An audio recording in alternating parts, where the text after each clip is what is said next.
Welcome back. It's now time for Midday Sports. I'm Karen Madden. The game between the West Indies and the South African Invitational 11 ended in a draw in the Windies warm-up game at the Willamore Park in Benoni, with the Invitational 11 being bowled out for 317 on day 2 in response to the tourists' 283 for 9. The visitors' batters had a difficult start to their second innings before lunch.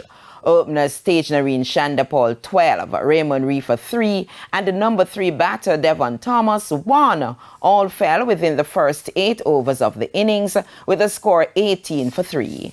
Jamaican Jermaine Blackwood and Kyle Mears then added 53 runs for the third wicket before the Barbadian was dismissed for 38. Blackwood 40 and Joshua De Silva 44 added 62 runs for the fifth wicket before the Jamaican fell shortly after the interval. Alzari Joseph 1 also went shortly after, with the visitors losing 2 wickets for just 6 runs. Kemar Roach then added 29 runs as the Windies ended the game scoring 208 for 8 to end the game in a stalemate. And the Cricket West Indies has announced the squad for the West Indies Rising Stars Under-19s high-performance camp being hosted at Coolidge Cricket Ground in Antigua. The players were selected based on performances during the Rising Stars all-age group tournaments in 2022. Later this year, CWI says it will host the regional age group Rising Stars, representing the opportunity for other players to compete for selection into the squad ahead of the ICC Men's Under-19 Cricket World Cup. The Rising Stars Under-19's high-performance camp will feature targeted coaching sessions and physical preparations, as well as sessions geared towards their off-field development.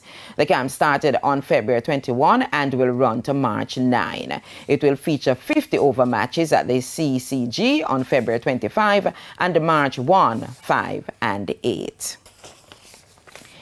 There needs to be a blueprint in preparing national youth teams for the FIFA World Cup campaigns, according to former national under-17 football coach Andrew Edwards. This after the young reggae boys were knocked out of the CONCACAF Championship at the round of 16 stage in Guatemala recently. Edwards, who was speaking on Hits 92 FM's Sports Grill on Monday, asserted that in analyzing the game, the team's style of play may be the reason there were calls going against them. He also stated that based on the recent performance by the young reggae boys at the CONCACAF Championships, there should be a structure in place to ensure teams get enough time to get ready for competitions.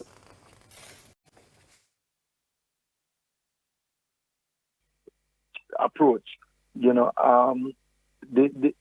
that is something that the referees coming to the game and paying attention to. Jamaica has qualified for the U17 World Cup on 2 occasions in 1999 and 2011. Finally, Manchester United will look to progress as they face Barcelona in their Europa League clash at Old Trafford. The Catalans will be without their young midfield duo of Pedri, who is still out injured, and Gavi, who is suspended due to his yellow in the previous game against the Red Devils. The game at Camp Nou ended in a 2-all draw. In other matches today, Juventus will travel to France to face Nantes, as Monaco will host Bayer Leverkusen.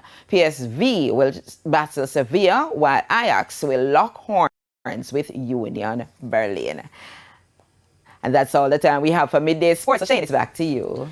Thanks, Karen. And that's the Midday News. I'm Shane Masters. Join us at 7 for Prime Time News. On behalf of the news, sports, and production teams, have a good afternoon.